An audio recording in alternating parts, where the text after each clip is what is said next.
हर साल एक थीम के साथ वर्ल्ड एजमा डे मनाया जाता है। इस साल की थीम है एजमा एजुकेशन इम्पावर्स।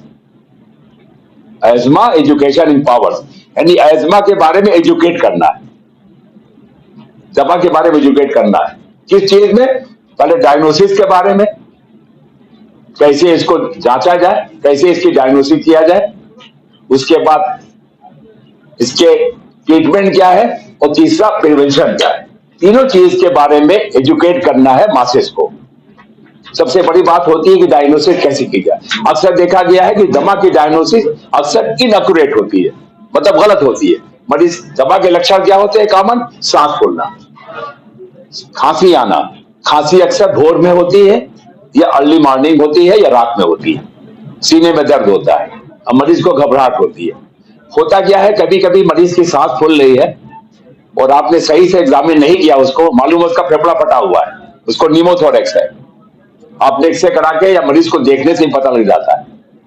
मरीज की हिस्ट्री लेने से कि क्या सिम्टम है, मरीज को देखने से, उसकी एग्जामिन करने से पता लग जाएगा ये मरीज ये दमा का नहीं है बल्कि सांस फूल जो है फूल रही है। हर सांस फूलना दमा नहीं होती, उसको निमोथोरेक्स था, फेफड़ा फटा था, ऐसे पेशेंट देखे गए। तो एक पहले करेक्ट डायग्नोसिस करना। देखा गया है कि मरीज जो है फेफड़े में पानी भरा हुआ, उसकी भी सांस फूल रही है, उसको भी सीने में दर्द हो रहा, उसको भी खांसी आ रही। तो हमको करेक्ट डायग्नोसिस करना। हार्ट का प्रॉब्लम भी होता, मरीज का हार्ट अटैक का पेशेंट है, उसको भी सांस फूलती है, सीने में दर्द होता, घबराहट होती है।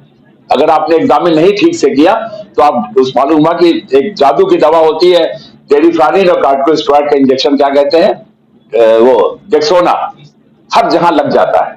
सांस फूली नहीं कि वो दमा समझ करके, और इंजेक्शन डेक्सोना, कार्टिकोस्टेरॉइड्स और दूसरे ब्रोंकोडायलेटर टेरिफ्रानिन लग जाता है।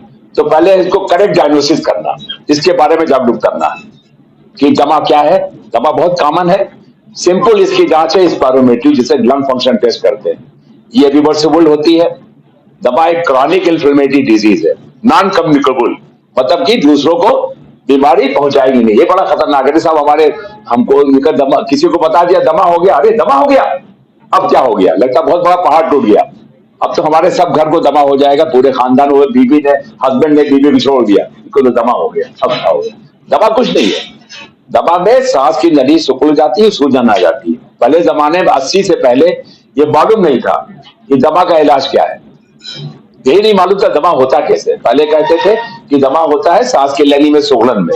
80 में इंफ्लेमेशन आया कि ये इंफ्लेमेशन है सूजन की वजह से आती है, दमा होता है। और सूजन को, सूजन माने इंफ्लेमेशन, और सबसे अच्छी एंटी इंफ्लेमेटरी दवा क्या है? कार्टिकोस्टेरॉइड्स। तो ये ट्रीटमेंट आया 80 के बाद से, क्योंकि ये फेफड़े की बीमारी है, आप टैबलेट इंजेक्शन देके पेट में जाएगी। तो आपको क्या करना, इनहेलर चला। इनहेलर के बारे में अभी भी 80 में इनहेलर आ गया, लेट 80s में इंडिया में भी आ गया, बाहर भी आ गया। अभी भी मरीज इनहेलर से परहेज करता, अरे साहब ये तो आदत पड़ जाएगी, ये तो मुझे लेना ही नहीं है। जबकि कॉमन है, ऐसे हमारे एस्मा के मरीज हैं जो बिल्कुल ठीक है, साल में 1 या 2 बार दिखाने आते, इनहेलर भी अपने पास रखे रहते हैं। उनसे क्या रखता, अगर आपको 2 तरह का एस्मा होता है, सीजनल और पेरिनियल।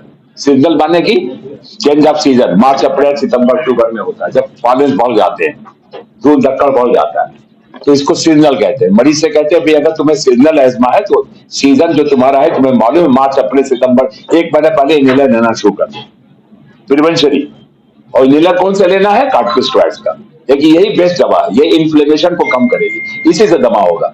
होता क्या है, इनहेलर तो लोग लेते हैं लेकिन कार्टिकोस्टेरॉइड का नहीं लेते, स्टेरॉइड का नाम डर जाते हैं। लेते क्या है? ब्रोंकोडायलेटर। जैसे किसी को टाइफाइड हो गया तो टाइफाइड की एंटीबायोटिक नहीं लेंगे, क्लोरोसिन खा के टाइफाइड ठीक करेंगे। कहीं क्लोरोसिन से टाइफाइड ठीक होगा?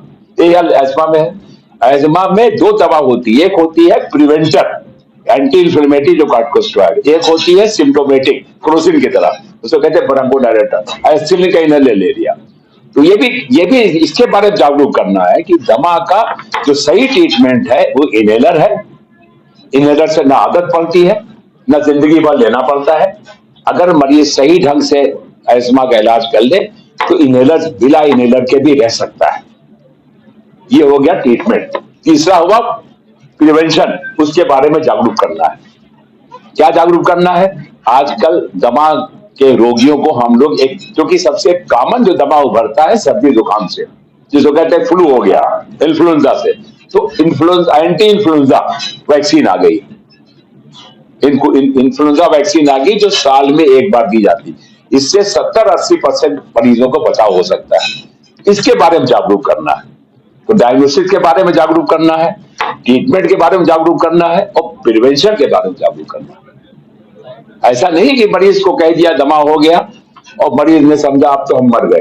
पहले जमाने में था कि दमा दम से जाता था, उस वक्त दमा के बारे में जानकारी नहीं थी, सिर्फ शुक्लन का इलाज करके छोड़ देते थे। शुक्लन ऊपर से इलाज होता है, जैसे टाइफाइड में क्रोसिन दे दिया आपने। दमा होता है इन्फ्लेमेशन से, मेन कारण इन्फ्लेमेशन की दवा होती है कार्टिकोस्टेरॉइड, और चूंकि लॉन्ग टर्म देना है इसलिए इनहेलर दीजिएगा। अगर इंजेक्शन कार्टिकोस्टेरॉइड दे दीजिएगा या टैबलेट खिला दीजिएगा तो मरीज के साइड इफेक्ट हो जाएंगे। इनहेलर के फॉर्म में दवाएं दी जाती है, टैबलेट होती है 5 mg की या 10 mg की या 25-40 mg की, और वो होता है माइक्रोग्राम में, यानी 1000 मिलीग्राम का एक माइक्रोग्राम का 1 मिलीग्राम होता है, उसके भी कम। तो इतनी कम मात्रा में दवा जाएगी, नंबर एक ये टारगेट में जाएगी, फेफड़े में काम करेगी तो ज्यादा कारगर होगी। दवाई के अमाउंट इतना कम है, उसके साइड इफेक्ट नहीं के बराबर होंगे। तो ये इसके बारे में एजुकेट करना, ये इसका थीम है, डायग्नोसिस के बारे में, ट्रीटमेंट के बारे में और प्रिवेंशन के बारे में पब्लिक को जागरूक करना है। जब पब्लिक जागरूक हो जाएगी तभी वो इलाज करेगी।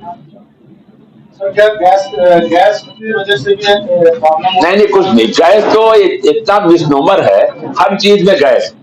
मरीज कहता है कि साहब हमारे पेट में गैस चढ़ गई, मुंह में गैस चढ़ गई, गैस कुछ नहीं है। एक्चुअली यहाँ के पानी में अमीबेसिस बहुत कॉमन है। ये कहते हैं कि अगर आपका पेट खराब ना हो तो आपकी नेशनलिटी शुड बी कैंसिल्ड, ये है। इतना खराब यहाँ के हिंदुस्तान का पानी, बाहर के पानी में भी पेट खराब नहीं होता, यहाँ सबका पेट खराब रहता है। ज्यादातर लोग को अमीबेसिस होती है, तो उसके वजह से गैस बनती है, डकार आती है, वो करती है।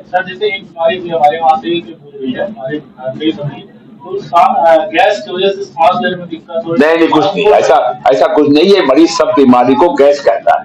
हार्ट अटैक होगा तब भी कहेगा गैस। कई मरीज लोग मर चुके हैं हार्ट अटैक से भी, गैस की बीमारी हो। मालूम हार्ट अटैक है, गैस कर रहा है। तो गैस का सबसे कॉमन काज होता है अमीबेसिस, उसमें गैस ज्यादा बनती है, या बहुत ज्यादा मसाला खाएं गैस बनती है। लेकिन कोई ऐसा नहीं है कि उससे दमा हो गया या उससे हार्ट अटैक हो गया, कुछ नहीं। गैस का कोई ऐसा वो नहीं है, वो अलग। लेकिन यहाँ एक फैलाया गया भ्रम कि सब गैस, हर तरह का गैस नहीं है। क्या हुआ? पानी खराबी से यहाँ पेट का खराब रहता है। अभी बेसिक बहुत कॉमन है यहाँ के पानी में, ज्यादातर हिंदुस्तान के जितने पानी है ज्यादातर में पेट की खराबी रहती है। यहाँ गोरखपुर में थायराइड बहुत ज्यादा बढ़ जाता है, लेकिन थायरक्सिन की कमी है, आयोडीन की कमी है, उसके बढ़ जाता है। तो अभी बेसिक तो पूरे हिंदुस्तान में कहा ना कि पूरे हिंदुस्तान में पानी में अमीबेसिस, उसके वजह से गैस बनती है। सर एक मेडिसिन का नाम आपने लिया है स्टेरॉइड के बारे में आम धारणा ये है, हाँ जी, बहुत खतरनाक है, बहुत ज्यादा है। हाँ, इसका साइड इफेक्ट बहुत ज्यादा। मैंने आपसे कहा कि इन्हेलेशन स्टेरॉइड एक खतरनाक बीमारी है, एक हवा है। लेकिन स्टेरॉइड का रूल है कि स्टेरॉइड बहुत अच्छी दवा है, लेकिन इसका मिसयूज होता है। अगर स्टेरॉइड को आप लॉन्ग टर्म यूज करेंगे, it is recommended that should never be use more than 2 weeks continuously. अगर आप लॉन्ग टर्म मिसयूज करेंगे, नंबर 1 इंजेक्टेबल फॉर्म में लेंगे, नंबर 2 ओरल फॉर्म में लेंगे, ये 100% ब्लड में जाएगी और इसके साइड इफेक्ट होंगे। लेकिन अगर स्टेरॉइड का टैबलेट इंजेक्शन आपको लेना है तो इमरजेंसी के लिए लीजिए, only for 5 days. Short term steroid का कोई साइड इफेक्ट नहीं है, लेकिन शॉर्ट टर्म स्टेरॉइड मरीज को बचा सकती है, ये जानलेवा बीमारी को दूर करती है। ये समझिए रामबाण है। स्टेरॉइड नहीं हुआ तो बहुत सी बीमारियां, अटैक हो जाता है, रिएक्शन कर जाती है दवाएं, उसमें स्टेरॉइड ही बचाता है। एनाफिलैक्टिक शॉक आपने सुना होगा, मरीज को रिएक्शन हो गया, मरीज मर जाएगा कि आपने स्टेरॉइड नहीं दिया इंजेक्शन, वो कारगर है। ये मतलब लाइफ सेविंग ड्रग्स है, लेकिन मिस यूज इसलिए हो रहा है कि आपने लिख दिया बेटसाल की टैबलेट 1 गोली 3 बार 1 साल 6 महीना, गांव में ही चल रहा है, लेकिन इससे फौरन आराम मिल जाता है। खासतौर से स्किन में ज्यादा यूज हो रहा है, नहीं सब जगह यूज हो रहा है, लेकिन जहां लॉन्ग टर्म यूज होगा वहां साइड इफेक्ट होगा। शॉर्ट टर्म में कोई साइड इफेक्ट नहीं, बल्कि शॉर्ट टर्म में लाइफ सेविंग है। एक लेवल के लिए आखिरी सवाल, इनिशियल लेवल तक कैसे पता चलेगा कि इसको दमा हुआ है या ब्रोंकाइटिस? सबसे कॉमन है हिस्ट्री। हिस्ट्री में ये होता है कि सांस का फूलना, खांसी आना, खांसी अक्सर सूखी होती, बलगम नहीं आता या नहीं के बराबर आता, समझ गए? मेन चीज यही है। और सीने में दर्द वाला होता है, आप फौरन उसका मरीज को एग्जामिन करिए, इसका लंग्स बिल्कुल नॉर्मल होगा। अगर लंग्स में पानी होगा या फटा होगा तो वो उसकी साउंड कम हो जाएगी, आदमी फट से डॉक्टर पकड़ लेगा, समझ गए? उसके बाद एक फूक के फूक लीजिए, फूकवा लीजिए, फूकने से पता लग जाएगा उसकी लंग कैपेसिटी कितनी है।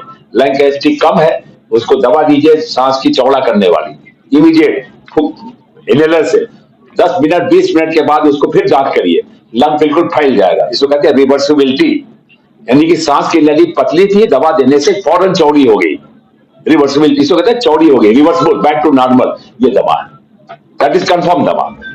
दमा is a chronic inflammatory disease, it is reversible lung function narrowing, reversible. Irreversible होगा तो इसमें सीओपीडी आ जाएगा, सीओपीडी में इरिवर्सिबल होता है, इसमें 12 से 15% अगर इंक्रीज कर गई उसकी नैरोइंग, चौड़ी हो गई तो ये दमा हो गया। ये डायग्नोसिस है, गाइडलाइन, इमीडिएट पता लग जाएगा।